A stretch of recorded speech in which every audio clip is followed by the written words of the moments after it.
Irmão André. Enfim, então nós temos aqui, queridos, entendam, nós temos aqui em Efésios 4:11, o que eu chamo de os pilares ministeriais, tá?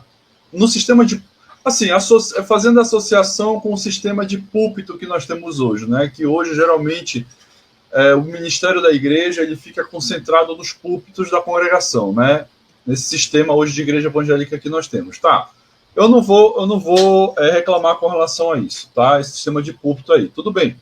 Então, pegando essa questão dos ministérios e trazendo isso para a questão do púlpito, biblicamente falando, se for para nós termos os ministérios muito bem definidos na igreja, então nos púlpitos das igrejas deveria ter essa estrutura aqui ministerial, com exceção do apóstolo, tá? Como eu já falei para vocês agora há pouco com relação ao apóstolo, que o ministério apostólico ficou lá em João, o último apóstolo, tá? Enfim. Mas deveria estar nos púlpitos o profeta, aquele que realmente tem a chamada ministerial profética e o dom. Deveria estar no púlpito o evangelista, porque apesar de ser um trabalho externo, mas aí ele precisa ter uma congregação, tá? Que o envie, que cuide dele, né? Então, quando ele estiver em terra natal, né? E, no caso, ele precisa estar no meio do ministério, né, que o nomeou ali, enfim, tá? Os pastores, normal, tranquilo, e os doutores, ou seja, o ministério de mestre muito bem definido. Então, basicamente, esses 4 aqui por agora, tá? Porque nós ainda temos a questão do presbítero também. O presbítero não entra aqui por quê? Porque, entenda, o presbítero não é que ele não possa ser um profeta, não possa ser um evangelista, não possa ser um pastor ou um doutor. Não, não é isso. A questão do presbítero é o seguinte: ele tem um dos ministérios aqui, ok? Deus chamou ele para algum desse ministério aqui. Ou ele é um profeta, ou ele é um evangelista, ou ele é um pastor, ou ele é um doutor. Mas aí acontece que ele já alcançou uma idade avançada. Ou seja, além dele ter a função ministerial dele bem definida por Deus, dentre essas 4 aqui, profeta, evangelista, pastor ou doutor, agora ele vai se tornar o exemplo da igreja por conta da idade avançada que ele tem. Daquilo que eu falei ainda agora, que o presbítero é aquele homem de Deus que foi muito experimentado por Deus, que tem muita experiência com Deus, que é o exemplo da congregação na palavra, na mansidão, na fé, entendeu? Na santidade, certo? Então, o presbítero, ele é aquele ancião que ele é pastor, tá? Que pode ser um pastor que alcançou a idade avançada e se tornou um presbítero por conta da idade. Ou ele é um evangelista que, por conta da idade avançada, se tornou um presbítero.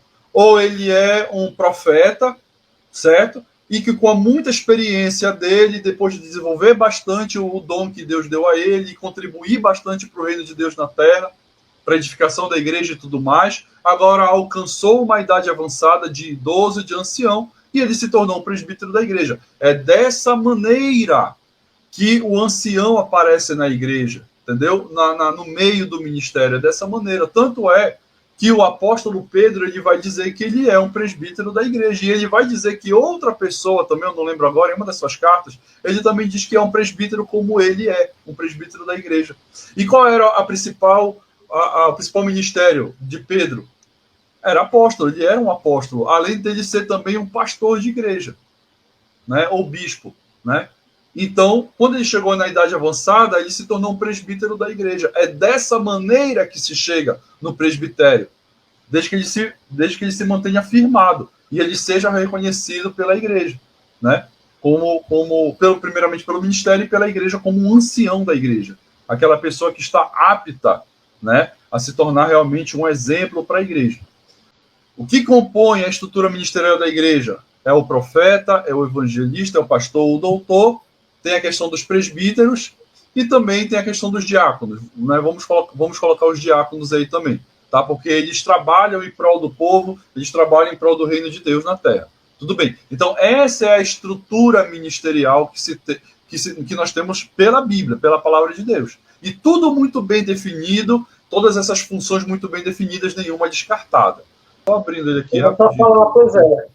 É só comentar sobre a questão de apóstolo, eu também concordo com o André. Os apóstolos os 12 apóstolos chamados por Cristo já cessaram.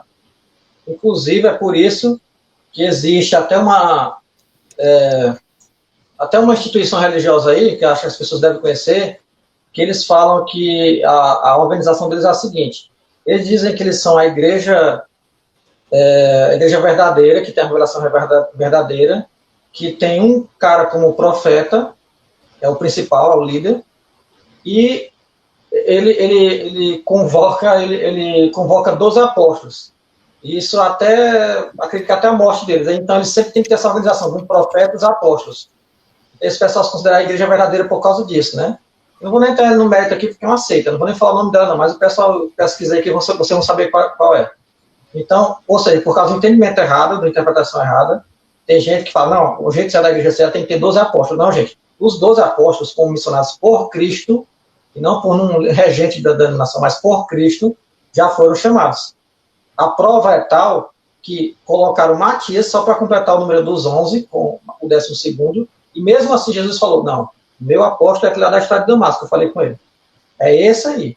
E claro que Paulo era muito descredibilizado na época dele. Ele não era tratado como apóstolo porque ele era visto como perseguidor, recém-perseguidor e outras coisas, né? Não tratava com a devida honra. Então, os chamados apóstolos hoje em dia, na verdade, você tem que entender isso ali só como uma nomenclatura, um título. As pessoas não são apóstolos, elas são o chamado pastor. Mesmo bispo, né? O cara que exerce o presbitério, o bispado. Porque é só um adendozinho para que os nossos internautas não interpretem que a gente está aqui falando mal da igreja. Não, a gente está colocando a organização do reino conforme a Bíblia diz que precisa ser, né? E todos nós aqui, eu, por exemplo, sou pastor de uma congregação e os dois irmãos aqui que estão conosco congregam. Antes que alguém pense que estamos aqui defendendo o desigrejado, né? Porque normalmente, às vezes, o discurso é esse. Nós não estamos defendendo não congregar, né? A gente tem um pensamento muito firmado em cima disso, da necessidade do congregar, apesar de toda essa situação. Inclusive, me lembro que, já sempre comento isso, que apesar de Jesus chamar os pastores, né, aqueles sacerdotes lá, Anás, Caifás, aquela turma toda lá do templo de Jerusalém, chamá-los de hipócritas, Jesus nunca desestimulou nenhum discípulo a que não congregasse naquele templo. No entanto, até que eles sempre iam lá toda tarde para orar, inclusive depois do Pentecoste, né, foi lá que Pedro e João levantaram aquele coxo na porta Formosa. Então, apesar de ter hipócritas ali, Jesus nunca desestimulou ninguém a deixar de ir ali. Inclusive, ele falou, olha, ouçam tudo que eles falam e fazem o que eles vão falar. Mas, façam, né, o que eles vão falar. Mas não vivam conforme eles vivem, porque eles falam, mas não vivem. Ou seja, Jesus estimulou a continuar ali.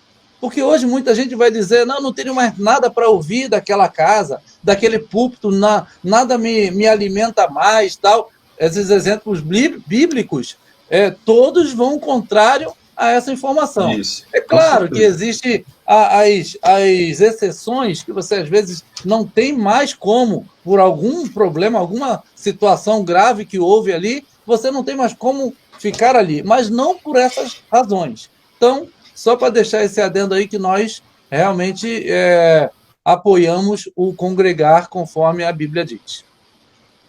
Isso. Essa questão aí, pastor, que o senhor falou, é Mateus 23, né? Diz assim, então Jesus falou à multidão e aos seus discípulos, dizendo, na cadeira de Moisés estão assentados os escribas e fariseus. Observai, pois, e praticai tudo que vos disserem, mas não procedais em conformidade com as suas obras, porque dizem e não praticam. Ou seja, os fariseus eram aqueles, né, que era aquele, como é aquele ditado que diz? Faço o que eu digo, não faço o que eu faço, né? E Jesus está dizendo, olha, procedam, observai e pratiquem tudo que vos disserem, Então, tudo que eles ensinavam era para praticar. Mas não procedais em conformidade com as suas obras, porque dizem e não praticam. Então, eles ensinavam a lei, a palavra de Deus, mas não praticavam a lei. Então, Jesus estimulou eles a ouvirem, mas não praticarem o que eles praticavam, né? O que os fariseus praticavam.